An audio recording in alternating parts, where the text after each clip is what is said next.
Hello, guys. Welcome to today's show. We have a lovely, honourable guest who I'll introduce in a second. But today's show is on a slightly different time. Just to facilitate our guest, we said we'd move it to today. He was slightly tied up yesterday, but we're at the same time as normal. So without further ado, I will bring in my guest here today.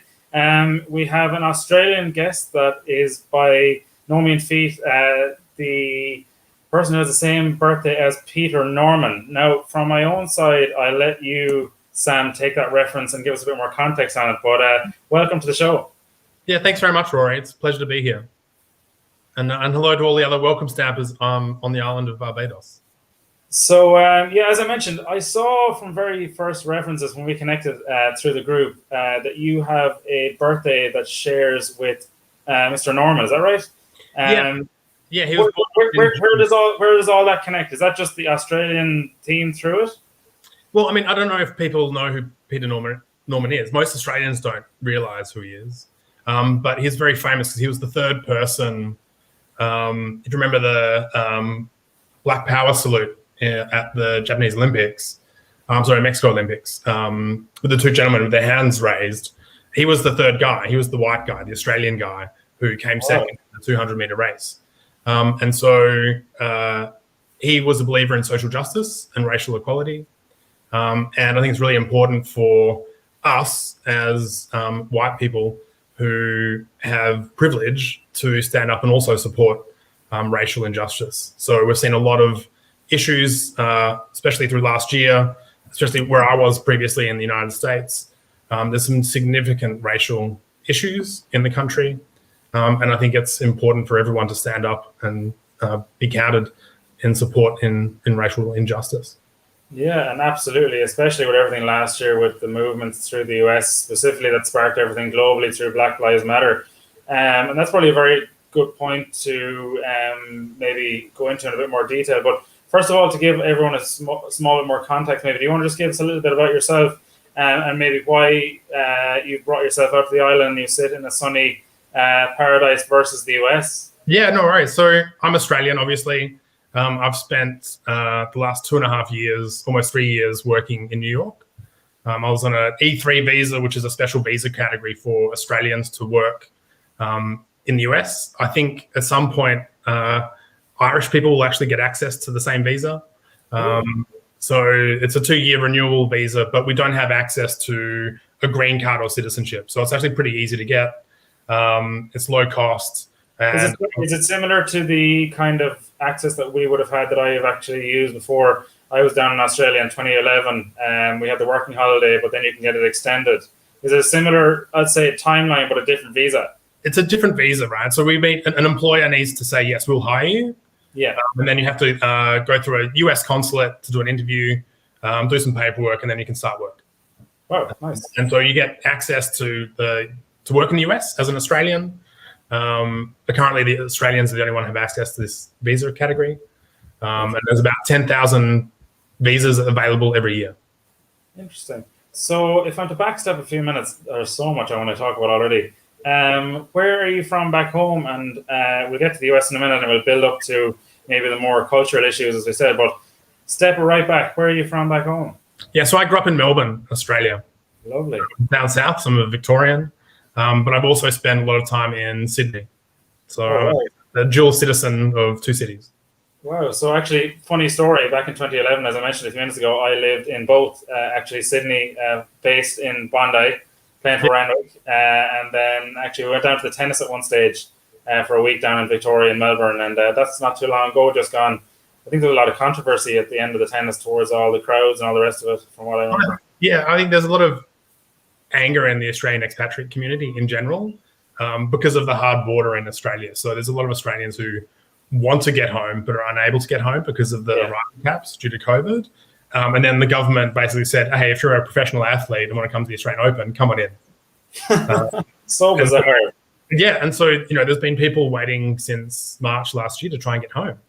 And I remember even on the rugby last year, was it like with I think it was the national team, where certain parts of the pockets, I think it's across all disciplines of sports, that they nearly had to stay out of Victoria from the get-go when the lockdown happened last year. Is that right? Yeah, so Victoria was where there was a large hotspot of COVID spread. And so they locked down the city and the state. So all the other states in Australia said, if you're not allowed to come here from Victoria. So it's unique, right? In other countries, you can't shut the state borders. But Australian law enables them to do that. Similarly, I'd say though statewide in the US, like maybe we'll come to that in a minute. New York, I'd imagine, like my brother lives in Brooklyn actually, but similarly to that, we'll come to in a minute. But staying with Australia for a minute, what I'd love to even think on a question, just as I'm backtracking on last year in general, like as an Aussie and obviously you're away from it, like what was your own view or perspective on it, even as back as far as the fires, like because you had a really tough year last year. Yeah, I mean Australia, the summer of 2019 and 2020. I mean, everyone probably saw photos in the news of just raging bushfires across the country. And so, I mean, it's similar to the west coast of the US. There's always bushfires over the summer period. And in Australia, most states are aware that, over that period, there's going to be some sort of bushfire in some areas. But to have the whole country on fire at the same time, every state, with massive amounts of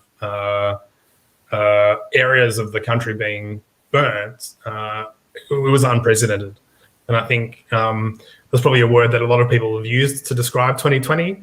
It was an unprecedented experience. And, I was trying to explain to friends and colleagues in the US, like how much of Australia burnt. Well, if you think about New York over here and Washington, D.C. down here and make that a square, that's how much of Australia got burnt. Jeez. Didn't realize the landscape capacity was that big and broad. And thanks for the context. That was very scary, I'd say. Yeah, and there were periods where people had to get rescued off a beach because the local town and the national forest near them meant it was unsafe to be in the town. So they had people come in on boats to take them off the beach. So yeah, in certain places in like rural and coastal Victoria and New South Wales, it was pretty bad. Like the whole Australian side of everything to me obviously is very close to home. Like I even have a younger cousin and her name is Bronte, would you believe, after the beach in the eastern suburbs. But look, all of Australia is so beautiful. As you said, the one thing I suppose a lot of people don't get from definitely here in Ireland at the moment from where I'm sitting is just the general size. Like, as you said, the actual vast area. Like I nearly remember seeing a picture of Europe over Australia. They're nearly like for like in the sense of how much the land covers. So you're right in saying that that's a very good description. Like, and I'm so sorry to hear. Was it very tough for, like, is there many family and friends back home, I imagine, that were affected in that manner from that? I was pretty lucky. Most of my family live in the city, so not so impacted. But I know friends of friends who had rural properties or on the coast that were impacted. And so it's one of those things where, there might be a number of houses on the street, and for some reason, one house is not touched, and the other houses have been burnt to a crisp and no longer there, livable. So it's a really weird sort of experience when, someone who owns the house that's not impacted by the fires is like, thank God. And then seeing all their friends and neighbors with their properties destroyed is a pretty unique experience. And like one of the themes that we picked up from last week's show was we were really talking about the connection of the community and all of the pieces, especially with mental health. In my own journey, a lot of it, just very quickly for your own context, like is a lot of my own story is mental health based. How I would even come back to keep the focus on this is like, I'd imagine from your stories, maybe that you heard through the grapevine, like, was there a great essence of community that maybe blossomed from this in a beautiful way that led into COVID, that people started to reconnect? I think in Australia post bushfire, the communities band together and look after each other. Most of these are smaller towns where a lot of people know each other. And so that's always been an aspect of the recovery after a large bushfire, is that people band together, they help each other out. There was a huge amount of outpouring of financial support, both in Australia and from expats overseas. Really? I think there was a few Facebook charitable donations going through. I remember seeing one or two, Yeah, and then and they're raising it was millions. tens of millions of dollars, right? Which is pretty phenomenal. And it's like anything from even the front of everything going forward. Like, it's all about raising the awareness and impact, the impact that can have then, on the world, as you said, when people actually are under the limelight. Unfortunately, so in this case, it nearly gave scope of what was to come. Because if you look at it even through literally that prism, like opening up the whole COVID side of then, I suppose, even from Australia or yourself, like how did the whole year then pan out for you last year yourself? Well, I mean, I think if you think about what happens if in a bushfire I've lost my home, if I was that individual, I'm in grief, right? I'm grieving for all the things that I had yesterday and I don't have today because it's all ash.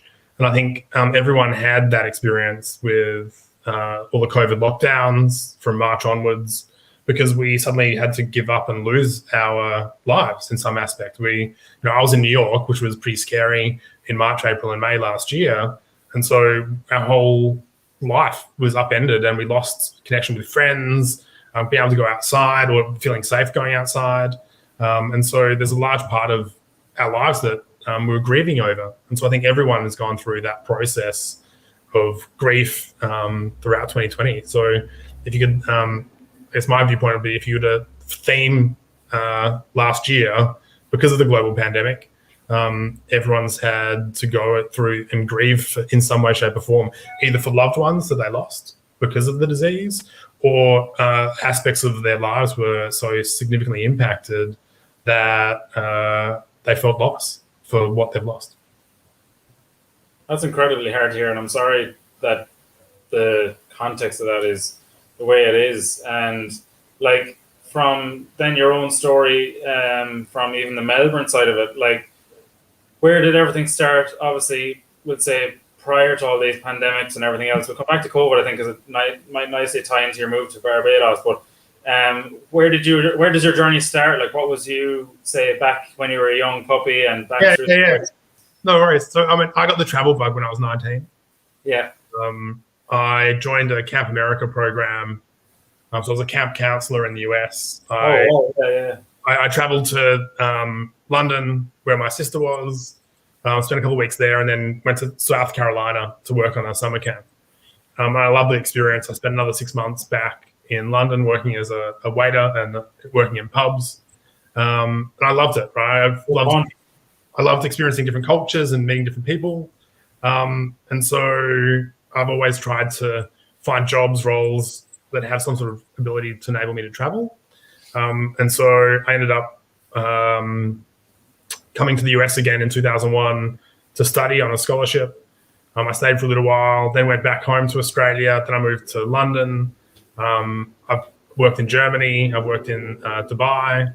And then last year I ended up working in New York. Well, in 2018, I ended up working in New York. Well, it's a long way. Whereabouts were you based, just out of curiosity, as I mentioned with my brother? Whereabouts were you living in New York? I was in Manhattan, in Midtown. So I was just near a couple of blocks from Grand Central. Oh, wow, because twofold. My last role, actually, we were based out of the Times building in New York, in Manhattan, a monitoring company called Datadog. And it's great fun like that. And just being over there, I remember we were over there for a Christmas party. We had it in the National Museum. It was great fun.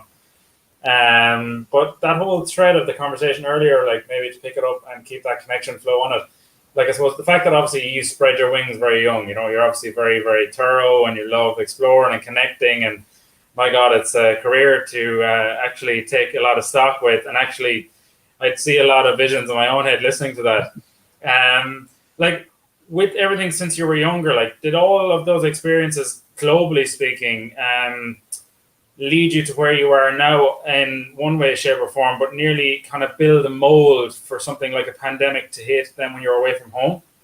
I don't know. I think, how do I explain? I think going through and living in different countries and places, and going through all of those sort of like life transitions, makes you fairly comfortable with change. So I think, and you become quite resilient, right? When you're by yourself in a foreign country, there's no family around to support you, right? You got to work out, something happens, you got to work it out for yourself. Correct. And you become very very independent. because of that.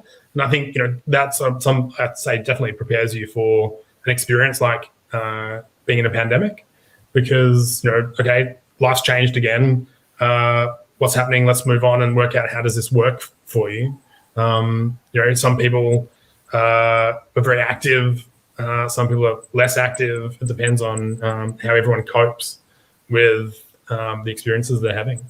Yeah, and I think to maybe deep dive on this, because I think I like where this is going. I think just for context of people that haven't seen what I'm about to introduce, but essentially the leading point with a lot of this, I'd imagine, is what you were saying. Maybe correct me if I'm wrong, but this is just from personal experience. What happened that with all of these journeys that you were doing, essentially you had to learn about yourself. You had to learn what Sam was all about, as you said, through all these challenges, through all the years, through all of the different environments. Yeah. In that manner, I think a lot of people globally may relate to that experience in the last 9 to 12 months, because a lot of people would have had to stop, take stock, and everything would have been through the madness and hustle and bustle. All of a sudden, there's no distractions, nearly where you're saying, yes, in the opposite, there probably may or may not have been support depending on the individual and the circumstances. But in that way, for myself in the last 5 or 6 years, it's really become the focus of inward journeys, even towards this morning where I was taking a phone call at a monastery, going into spiritual, the higher side of life, meditation, and all these other things. So, has your travel bug kind of sparked that inner exploration, or was it something maybe that happened slightly after that, I wonder? I think, new experiences are challenging in general, and I think there's nothing like adversity to teach you about yourself. Correct. Whether that's moving country and not knowing anyone, and overcoming that adversity or that challenge, or dealing with other things that happen in your life. So I think a lot of it's about what are you learning from those experiences, and I think that happens in day-to-day life, whether you're traveling and working as an expat, or staying home and having a different experience, staying put in where you grew up. So I think they're just different paths, but the outcome is really I think to find out more about ourselves and challenge ourselves to find out what we're capable of. And sometimes you learn good things, and sometimes you learn bad things, right? So that's great. I want to do more of that, and actually I don't want to ever do that again. So that's where travel can sort of, what would be the word, accelerate some of that. With the accelerator, I like where you're going with that, because the whole growth factor that I always look at myself in nearly is a disruptor space, in technology, where things go so quickly, and that, as you said, rapidly changing environments happen to all tie into these parts. And where I was going with all of the spirituality and that other side of things earlier, I think ties into my curiosity around your role currently with Dentsu, as in a lot of your expertise leads into leadership and mentoring and all of these other areas. Could you give us a bit of background about that really? And just, I'd be very interested to see where all your experiences abroad and just in life have led you to where you are today professionally. Yeah, so I was up until the end of last year working at Dentsu, and I was leading a large transformational change project and a team. And I come from a marketing and advertising background, so we're trying to help people. We're selling products or changing people's behavior or approach or perception of a specific product or brand. And when you start working in large organizational change, some of it's quite similar, right? So we're trying to get people to think about things differently or move from this way of working to a new way of working. And for a lot of people, that's fearful, right? They're set in their current ways. Sometimes their status in the organization is based around how well they know the current technology and their ability to solve solutions with the new technology, versus what's going to happen if I go on to new technology, which I don't know, is my status and ability in the organization compromised? And so there's aspects of fear that come from that. And so what we're trying to do, and what my job has been, is trying to help communicate that change is a good thing, that the organization is going to support people through change, and it's not something to be fearful of, because we're bringing people into the process. We're giving them agency, so they're part of the process. They get to have a voice, and that enables them to feel much more in control of the change that's happening to them, rather than what happens in most large organizations is change happens to them. like, here's this new technology you have to learn. And everyone's like, well, hang on, what's going on? I didn't sign up for this. And that's why a lot of transformational work fails, because most companies don't take into consideration the people journey, right? They then go, great, yes, here's a new piece of technology, but if the people aren't prepared for that transition, then it's not going to work. People are going to reject, and that's what happens in most cases, because, again, we haven't prepared the individuals to go from where they are today to where they need to be tomorrow, and provided a path that they want to join. And that's where the marketing and communications comes in, because we need to sell a concept of a new world or a new idea or a new technology that's appealing to them. Correct. And to do that, we need to understand them first and foremost. Yeah. So you couldn't have said that any better. Like, the way I even phrase these things, I'm actually floating here with an African flag on my t-shirt. The way I was saying, like, my last role was based out of New York. I was sitting in Dublin and we were I was leading the front in Africa. Leading change through a territory like Africa was a great experience. The reason I'm using this context example, it's very topical today. Yeah. And for the fruit of what you're talking about, nearly in the cloud era, is the early adopters. That kind of change, and another analogy would be like people that actually sign up to things really quickly, and all of a sudden the transition really, really, really quickly, incrementally grows. In that way, as you said, like, nearly the whole world, nearly in its own way, has nearly been brought into the cloud space, if you will, like in more ways than one. Behaviors, everything, the whole world has changed on its head. Yeah, full time. It's literally where I've been saying in my own way that it's nearly a hard reset. The world has said, right, global warming, etc., and all these other issues like Black Lives Matter, all these things are so pressing now that actually nearly the nucleus, press that button, boom, hard reset. You guys, it's not just a couple of months that we're going into lockdown. You need to change. So as you said, the whole transformative piece of what you just mentioned is so topical. So, like, maybe to tie it into where you were just prior to Barbados, and we'll come back to that, maybe to coast into the sunset with, is you're looking at the, like, aim of life, your vision. So your visions have been so clear over the years. Obviously, you've incrementally climbed the ladder and you have all these different experiences, which is incredible. We don't have enough time to dial into them all today. Please God, I'll pick it up with a beer when we get over there. My own aim is to get over there soon. At the same time, that's another time for another conversation. In the point of the story, as you mentioned, with your own current role, like that transformative piece, I suppose, leading to my next question, what brought the transformation then to leave, I suppose, New York and the US with that transformation and bring you to the current situation in Barbados? Yeah, so, I mean, like many people last year, I lost my job. And so a number of companies downsized, furloughed, and I was told just before Christmas that my job was ending at the end of the year.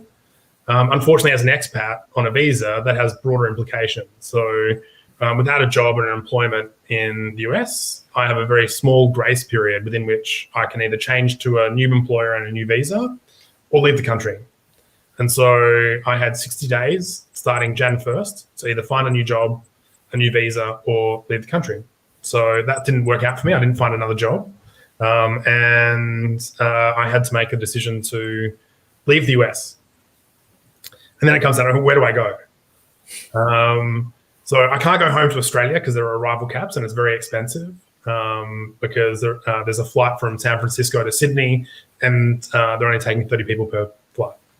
So they're normally prioritizing first class and business class. So that becomes a very expensive flight home, plus 2 weeks in a hotel quarantine, which I have to pay for. I don't want to go home to Australia except to visit. So I'm like, well, I want to stay in the US. I want to try and find another job. And so where can I do that remotely? Well, Barbados. So there's a cottage industry in Barbados already catering to Australians who renew their E3 visas. And so it's already, a support network to a certain extent in Barbados, supporting Australians in the US who want to, every 2 years, they have to renew their visa. So they come to Barbados, they organize an appointment at the US consulate, they go through the interview, go through the process, and then 5 days later, they have their passport back and they fly back in to the US. So so I did that 2 years ago in 2019 to get my previous E3, and so I knew the island. I liked it. It's a great place. The lifestyle's not dissimilar to when I grew up in Australia on the beaches. It's sunny, it's warm, and in the middle of February when it's 0 degrees Celsius and there's snow everywhere, Barbados looks like a really good place to come. Yeah, that's nice. And so I arrived here at the start of March. And I think also because of the opportunity with the welcome stamp, it became a no-brainer to me, because if I find another job and they're happy to work remote for me to work remotely, I can easily transition onto the welcome stamp, work here for 12 months or for a period of time while I can get my visa and move back into the US. And so it sort of became pretty clear and obvious that Barbados was probably the best place for me. And that's why I came. Yeah, and it's very interesting to hear that even in both ways, like nearly from, I suppose, the opposite side, if you had thought about it going like maybe pre-COVID, like you might have just thought, oh, go home for a while and go on holidays and all the rest of it. You would have been in some months and it might have been nice, but at the same time, it's nearly come to a similar situation. As you said, shorts, t-shirt weather anyway, and you're in the Caribbean. As you said, you've been to Barbados before. You're beating me on two fronts. You've been there twice. So what's life been like in the last, call it 18 days? You're nearly touching 3 weeks, are you? Yeah, I got out of quarantine just over a week ago. So, and that was quite strict. I was actually quite impressed with the whole process. But I'll be honest, I've been interviewing for jobs. So I've literally spent most of my days in front of this computer speaking to people in New York, DC, Philadelphia about potential jobs. Or spending all my time on LinkedIn trying to find new opportunities and new people to have a conversation with. And that's very interesting, actually, because I'm in the same boat at the moment, as in I have a few projects running, but my main front and focus is similar to yourself, finding that role. How have you found it? This is just a personal question as well from my own side, actually finding opportunities that would allow you work remotely from where you are, as in, do you know what I mean? Yeah, I think, I think every company, I work in professional services, right, marketing and advertising. All of those companies had some worked remotely all of last year. Sorry, from March this time, a year ago.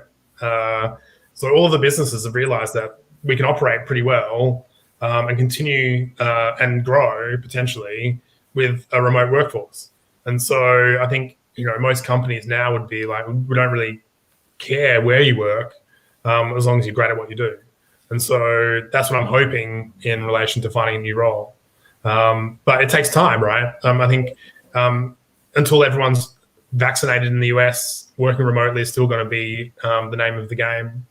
And I think it will become more part of regular ways of working. So if you think about, a friend was telling me that we can't go back to what it was like in February 2020. But what we're going back to is the future. So we're going back to a world that has accelerated over the last 12 months. And so the trends where we're already seeing, like working from home or working remotely, distributed teams within companies, those trends were already happening. But over the last 12 months, we've probably seen 5 to 7 years worth of acceleration. Oh, yeah, big time. And so you'll see more opportunity. I think companies are now already saying, well, if you want to work remotely, go for it. We don't require you to ever be in the office. And so you're starting to see a lot of companies provide much more flexibility to their workforce about where they are. And like that leads so many channels, like where, like even myself, I saw one yesterday, which like it was essentially a new virtual office online, just to give you the experience. Like everything will be that way forward. And I'm looking for a sales role in that way. If anyone out there is listening and may have a job in that department, hit me up. I'd be more than happy to connect. But at the same time, in that way, you're right. Like I nearly think what we were talking about earlier with that cloud transition, I think it was a leading point in another question where the whole transition now has brought the whole of the international workforce and local workforces to realize that literally what we're talking about, this early adopter phase, to allow people nearly have the option and the flexibility. It ties back into their own personal wellness as well, that if people can be more flexible. I know myself, I run a weekly work from home room on Clubhouse that like it just works. Like I find my productivity way better. I can manage myself way better. Self-management and self-productivity are 1,000 times more effective here. I find just adaptability and everything as well. So as you said, like, yes, the change, embracing all this stuff is so important. And I remember even the Africa reference earlier, it was like bringing people to the cloud that need to be there. You know, all of these places are all a matter of time before these things change. And I imagine, from what I understand, even Barbados is nearly ahead of the game in certain ways, as I understand it, like Wi-Fi and things. But then from what we're aiming to, I suppose, maybe hopefully uncover and build out with the Welcome Stamp initiative is a digital hub in a sense. That, please God, like for the equivalent of where I was in Dublin, that the technology in itself will build out shared office spaces and all these other things that globally, essentially, everything will be more connected on a higher level, that people will be able to literally just switch online, doesn't matter where you are, that kind of thing. Yeah, and I think this is an exciting thing, and I think kudos to the Barbados government for creating this visa and other countries that have done similar. They've all been significantly impacted economically, especially countries like Barbados where there's a lack of tourism. And so, what's another way for people to bring foreign cash into the country and spend it, which is what tourism effectively does. Well, having a whole lot of digital nomads and people working remotely in our country doesn't take jobs away from our local workforce or our local citizens, but provides a way for additional cash to come into the country. I think that's an amazing outcome of the pandemic, right? And it's not going to go away. I would assume it's not going to go away. Yeah, well, that was one fear I had in my head. I was like, I hope the Welcome Stamp isn't just here for the short term. I'm hoping Wales or all the Barbasian. That's wrong from the phrases. The Bayesians will be able to back us up on this one. Yeah. But from even the sense of all the other stuff earlier, an interesting point, I'd love to get your own context on it. We were mentioning the points on like community. The theme that started was Black Lives Matter and everything else. Obviously, the island itself is heavily populated with people from all over the world. Like, how have you found the embracing journey even to the island? And then following up that way, was your experience or expectations any different from leading out from the Black Lives Matter movement in the US, moving to the islands? I can tell you about, I guess, I didn't really have, I knew the island a little bit from previously. It feels like a really nice culture here. There is a very international mix of people. There's a lot of expats from different countries, and there's a great, wonderful local culture, right? So it feels very comfortable here, and it's just, you have to get involved. And I think that one of the hardest things when you come to a new place, I don't know anyone. I did not know anyone when I arrived on the 1st of March. And so, how do you build a community when you don't know anyone? Well, you sort of have to work out who's here. So I spent a lot of time during my quarantine phase in Facebook and Instagram, doing a whole lot of research to find out, where are the expat groups and are there people with common activities or interests. I even built an expat guide for new arrivals to distill all the things that I was told. Was that your thing on the Facebook group, the big long document? Yeah. So that was very detailed. Well, I mean, I thought, I'd been given a whole lot of advice. Yeah. I'm not the only person arriving on the island without knowing anything. So let's share the information, right? Yeah. Brilliant. That's gratitude at its best. Love it. Well, and that's the thing. I think, for you to be welcomed into a community, you have to give something back. Correct. And so it's important to do that. So if there's something I can do to help support the other nomads and new arrivals into Barbados to make that sort of that initial journey, I don't know how everything works. Okay, cool. There's a guide here that says me how do I do certain things. Cool. That makes my anxiety levels a little bit less. In when you when you arrive in a new country, I don't know how everything works. You're always anxious a little bit. But you do, and then this is a point that I had a call on the other day because there's a guy who may be listening, but he's a Bayesian by nature, and he came in a different manner. So my approach to this podcast, if you will, and BW West it's west of Ireland, and it's much better than Ireland in much more ways than one. In that way, Ireland is a great country. Don't get me wrong. Absolutely. We're flying high this week with Paddy's Day and everything else. The green nature of Ireland is all over the world at the moment. Actually, funny story for you. I remember 2011 sailing under the Harbour Bridge in Sydney on the day in question. The experiences I'm talking about really all tie in and lead forward for gratitude. So like my gratitude is tying this up every week, making sure I show up, give back to the community. But at the same time, some people might question, I go, why are you doing all this for something you're not even a part of? I already feel like I'm a part of the island, and the transition, as you said, going over there, I am in the same boat. I haven't met anyone yet, but I already feel like through yourself and other people like this, through the community, all of these things will connect in time, and it'll be so much fun. As you said, we're all on the same journey, but in a different way. Definitely, and you'll find, because you're getting involved remotely before that your landing on the island will be much softer. If that makes sense. Because actually you'll know people and you'll have a support network. And that's always the hardest thing for everyone, I think, when you arrive in a new country where you don't know anyone. Yeah. You've left home where I have friends and family. I have this really good support network. I have people to go to the pub with and have a beer. And if I just needed someone to talk to, I know who that is. But in a new country or a new city where you don't know anyone, you don't have that. Very interesting question from your journey throughout the years, and this will be in line with technology. Do you think it's got easier over the years for you to land into new countries with the aid of technology? In a way? Yeah, I think it's easier in the fact that there's more information. Yeah.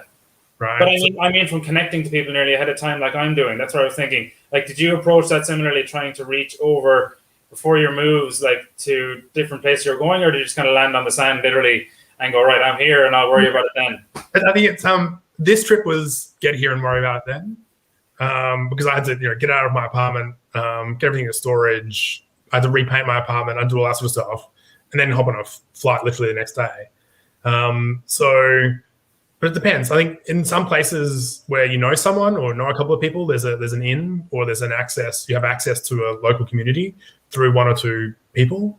Or through your job, right? So if you move countries with jobs, usually there's a support network through the people you meet as your colleagues. And so that's another avenue. But again, the quicker you can build a community or a group of people that you can be friends with, do stuff with, and just have someone to talk to, the more comfortable your transition into that new country is going to be. Yeah, and for any, I suppose, new people in the nomad space, or just welcome San Bernardino in general, would you share any piece of advice for people in this way? Just the reason I'm asking this question is a lot of people in the last few weeks, from what I understand from afar, again, is that people are nearly kind of arriving over and not seeing what they expect as in a busy hustle bustle holiday lifestyle environment. Some people might be expecting that or not, but at the same time, from your side, like, would you share any bits of advice from your just traveling over the years to say, look, if you're going there, expect the unexpected as well, maybe, and it's not always going to be the way it will be, but if you stick with it, I imagine it will work out. Yeah, I think the best thing is not to have expectations. Yeah. I think, or not to go, it has to be like this. And as soon as you think it has to be like this, as soon as it's not, you're going to be disappointed. And I think also everyone has to realize that at the moment we're traveling in the period of COVID-19 and a global pandemic. So most things have been closed, right? So I arrived on the island, there was a 7 p.m. curfew. So you're not allowed out after 7 p.m. The beaches are only available between 6 a.m. and 9 a.m. in the morning, and restaurants are closed, right? The island's in lockdown, effectively. It will change, and it's amazing to see how they're staggering the opening up of the island with just this week, restaurants reopening. The curfew's been pushed from 7 p.m. to 9 p.m. I went out Tuesday night and had a drink with a couple of people that I'd met on Facebook.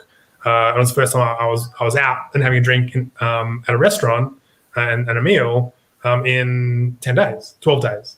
And so that felt great to do. But I think everyone's expectations, if you think the island right now is a happening place with partying and that sort of stuff, it's not, right? Because the local protocols have shut all of that down. Bars are not closed. but the bars are not open. They will open maybe in April or May, but it totally depends on how well they go in trying to eradicate the disease from the island. Yeah, it'll all happen in time. Like, I imagine maybe Q3 before things are probably back to normal properly. You know, please God, all these things at the same time will happen in their own time. And as we say, if they run their natural course in the general thing, when COVID is gone, life will be so much better. Like, already, like I said earlier today, I'm walking around just even here with no shoes on at the moment. Yeah. I already live on an island in my head. But like at the same time, the only thing that will follow on in time with my sense is like coming into the summer months here, like that, please God, I'll be able to stay with the sun and follow that journey through over to the island. And to be honest, I don't see myself coming back from that journey ever. In that sense, I'm going to properly board the expat train. In that manner, like, what would be your own experience when you started that journey very much a lot younger in, I suppose, your life? But what made you decide to go, right, I'm on that expat train and this is me going and I'm trying to, as you said, you're nearly setting yourself up as in to go away but stay away. Yeah, I mean, so I left Melbourne in 2001 and I haven't really lived there for 20 years. I've been back in Australia. I've been in other places. I think I was always curious. I mean, I grew up in Australia. It was familiar to me. I'd spent 20 odd years there, and it was known. But part of me wanted to go and explore the unknown. And so for me, I didn't want to just go to different places on holiday for 2 weeks and see the sights, get the photo, get the T-shirt, and then go home. I wanted to embed myself in the culture of a place, a city, a country, and that means working there. And it's a really different experience when you're living in London and you get up in the morning in winter and it's dark. You go to the office in the morning and it's dark. You leave the office in the afternoon or the evening and it's dark. You get home and it's dark. That's not like my experience in Australia because it's much sunnier and different. We just don't have a difficult and cold and dark winter. So for me, it was like trying to, I wanted to have those experiences. I wanted to go and see the world and explore these different places. And finding a job in an industry like marketing and advertising and working with global companies enables you to do that, right? And if you're good and decent at your job, these opportunities come about and you grab them. And so that's what I did. So, and I've loved every minute of it. So I've effectively been paid to travel, if that makes sense. Yeah, that's one of my goals. And in that manner, as I said earlier, the biggest thing that's always inhibited me, like I had been to Australia and I actually flew back a few months later, as in at the back end of the, say, journey when I was in Australia in 2011, I left to come back to Ireland to repeat exams, right? Yeah. In the middle of sports science, big man on his data analytics and all the rest of it, love sport, any discipline. Why I'm bringing this story up is one of my biggest regrets was not actually going to Ireland to play Australia in Eden Park when we actually beat you guys. Mm-hmm. In that way, I actually was back in Ireland, failed the exam and flew back out to Australia that January. But in my own way, I came back nearly a week later. With all these journeys that I've done it numerous times over different trips. Yeah. The reason I'm bringing that up is because my coping skills were never good enough. I never fully understood how to look after myself. As in, I could go away, and I've been away, and I've successfully achieved that. But if anything went wrong, I'd go into my head, lock it up, and I'd be like, panic stations, no safety here, get out of here. So in that way, maybe with some situations that are at the moment like this, in other ways, people are probably fearful if they go over into an island and all of a sudden they're locked down. Like, what would you give as a piece of advice, or what's your own experience been to help you cope over the years in these different countries and different experiences through pandemics? Yeah, I mean, nothing's permanent, right? So even if the situation is not great now, it's not always going to be like that, right? It'll change. Or change geography. If you don't like where you are and you're not liking the experience, change something. You can change place, you can change your job, you can change your relationships, you can change a number of things if you feel that they're not working for you. So, but again, you need to be comfortable with that change and transition. And there are ways to do that. So I think, don't think that everything's permanent. There's always a light at the end of the tunnel. You just may not be able to see it from your current vantage point. Yeah, and that's very true. As you said, to have that element of hope and like nearly shine the light that you would always remember carrying Victoria with you, and keeping that element of hope in your head, like, and carrying those journeys through you, as you said. To tie things up nicely, and I'm conscious of your time, that you've been very good to us today. It's been a pleasure to talk to you. And I think, thanks, Rory. I imagine your aspirations may lead you to the welcome stamp visa. So with that in mind, what do you see your journey on the island looking like at the moment? Well, I'm in an apartment, so I'm interviewing and job hunting from here. I hope that I find a job and they allow me to continue to work remotely. So that means I can stay and apply for the welcome stamp and then spend the rest of the year or more here, which would be great. I think it'll be an amazing experience. I've never lived on an island like Barbados in the Caribbean for more than 2 weeks, right? I've been here on holiday. I've never lived here, right? And so living here is a really different experience. It's not the party that was great when you're here for 2 weeks. It's, okay, I've got to live here locally. How do things work? Yeah, do I need to get a bank account? All of that sort of stuff. And so I'm really excited because I get to hopefully have that experience and get to know this amazingly beautiful and wonderful island, because it is unique, right? And I'm really excited about that opportunity. And I think the one thing I find fascinating about probably everyone's current situation is thinking about working remotely from places like Barbados or Bermuda, and there's a number of countries that have similar types of visas, is if you're working remotely, your job opportunities are massively expanded because you have a global opportunity to go after, right? So in Barbados, I could work for a company in Australia, I could work for a company in the UK or Europe, Asia, maybe Singapore, or the United States or Canada. So there's plenty of opportunity. So it's like, think about a global job market, not a local job market. Like you're connected on a global scale, and your experience probably isn't even nearly as valuable as it would be on the international one. As you said, like on that circuit, internationally speaking, that's your bread and butter. Like, as you said, from your experience over the years, I imagine you have a lot more value in yourself that you're thinking, wow, like if I can globally work, as you said, nearly from the island, that's exactly what I'm thinking and doing at the moment, networking all over the world. To do it from the beach or a monastery, as I said earlier, it doesn't really matter where you are, but at the same time, to be able to do it nearly in that time zone, like, as I understand, was there any change? There was no daylight saving change over the weekend, is that right? No, Barbados is on Atlantic Standard Time, so it doesn't change time at all. There's no summertime here. But the US just went on to summertime, so it's the same time zone now as New York on the East Coast. So that's good. Although I actually liked and preferred being an hour ahead. I mean, I had more time in the morning to do stuff and go to the beach, which is a little bit more restricted now because of the protocols in place. But I think that's the thing. You can work anywhere. There are probably, I've read of people who came over here from Britain and they're working British hours, so they're having early mornings, shorter days. I also heard of Australians moving from New York back home in March last year and have spent the last 12 months working New York hours from Australia. Yeah, it's like anything. The whole world will eventually catch up, that people just kind of adopt their own time. Like, even over the weekend, I'm not sure if you follow the sailing, but I was watching the America's Cup from Auckland over the weekend. Mm-hmm. Like, my bedtime, honestly, here is like a child at the moment. I work, as in I go to bed at 7, I'm up at 4.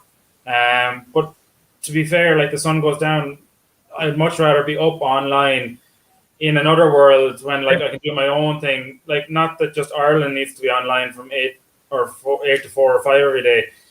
When you're connected internationally, it's always online. So at the same time, you said, you can open so many doors, you can have so many experiences. Like, I was even in my mum's house the other day and I got in trouble because I was on the phone to Melbourne, actually, to a friend at that hour of the morning, and they're just like, what are you doing? I'm like, yeah, the friend is in Australia, Maddie's having a great time. It's just like the whole experience gives you the opportunity. Like, if you're in that flexibility zone, you can connect with people at home on their time zone. everything becomes a lot easier. Like the one thing that I remember even being in Sydney was it was so hard to try and adjust to connect with people because it was either say a specific time of the day or nothing. Whereas now the way the world is going, people can just, please God, whenever they need something, be it a voice note or a call or a text, like you're always connected. Like I have another really good friend in Perth in the same way, that it's easy. It's just technology has allowed us to accelerate life, but always remember that we're connected. Yeah, I think so I'm pretty old, well, getting old. So I traveled in the 90s without email.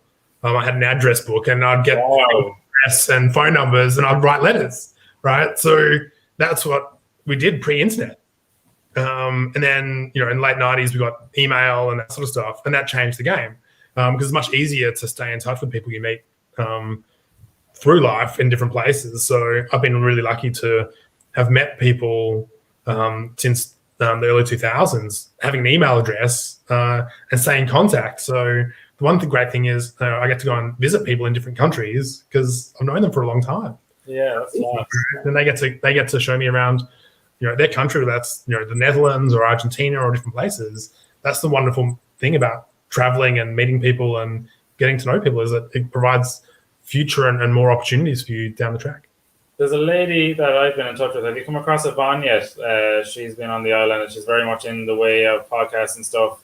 She has her own Life in Paradise podcast. I'm not sure if you come across it, but definitely check it out. I'll hit you up and connect with her on it just in that manner. It's the same question I nearly come across and have asked her in the past. What has been the highlight moment? And not to take away from Barbados at the moment, please God, this will be the best memory yet. But is there anywhere in the globe that stands out?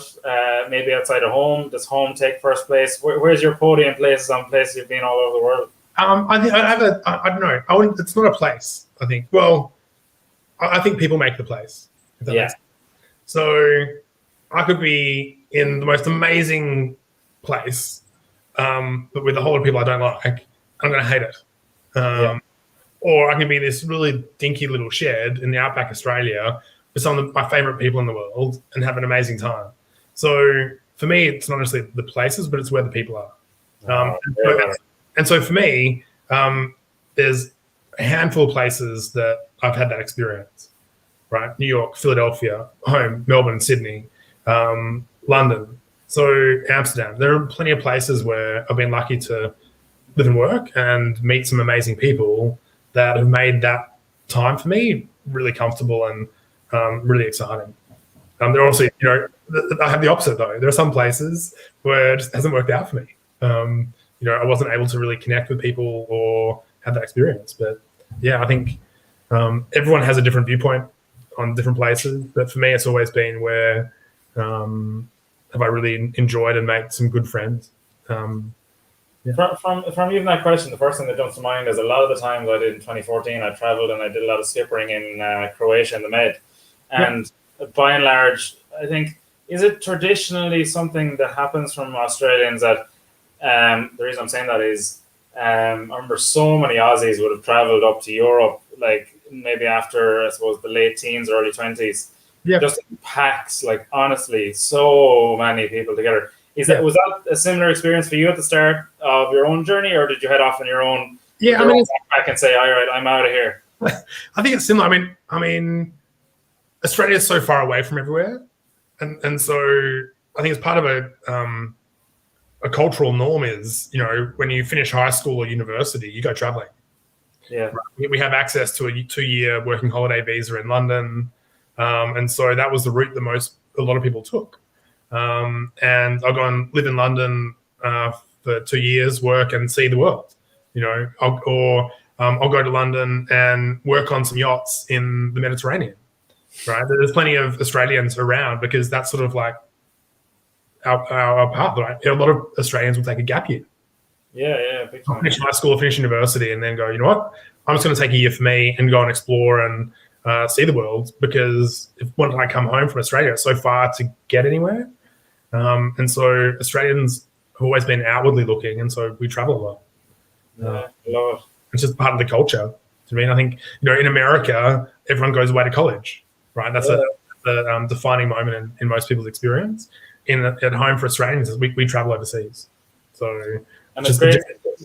It's great to see that still so alive in you, and the energy and the love for it and the passion. Honest to God, I can't wait to share it over a schooner or over a Guinness, depending on what we get our access with in the next few months. If it's in Barbados, it'll definitely be the local rum. Yeah, well, that we might have to manifest and transition and segue onto that too. Even our producer in the background here has his own rum that I've been knocking on the door with that obviously remotely I can't get access to yet. Awesome. But listen, on that sunset idea, is there anything in the sense of the island that you're really looking forward to, just to tie it in? Like, have you anything that you didn't maybe do on your holidays that are top of your list once everything opens up again? Yeah, I mean, there's the opportunity to swim with the turtles on the island. I think they're just majestic. I've done it in Australia, and I really want to do that here. So I'm actually going to try and volunteer for one of the organizations here that helps save the turtles. Wow! And then hopefully swim in the water, in the ocean with some of them at some point. Other two. On that note, and to sign off, I was only watching Finding Dory last week, and I'm finding Rory here is very prone to that idea too. So we'll have to just keep swimming. Yeah. And wish you all the best. Please God, we both line up interview and confirmations and all the rest of it, that all these things become secondary, that we can get our primary focus back to having fun in the near future. Sam, it's been an absolute pleasure. I cannot wait to get over and experience more of this in person and get to know you in person. Brilliant. And listen, we'll chat very soon. Following from this, if anyone has any questions or any issues, have raised any thoughts or anything, please feel free to comment in the link below, and we're free to come back to them. But from now, to you, Sam, thanks very much. And in the spirit of St. Patrick's Day, as we say in Gaelic, it's Slán for now. Thanks very much. Cheers, Sam. Bye. Bye.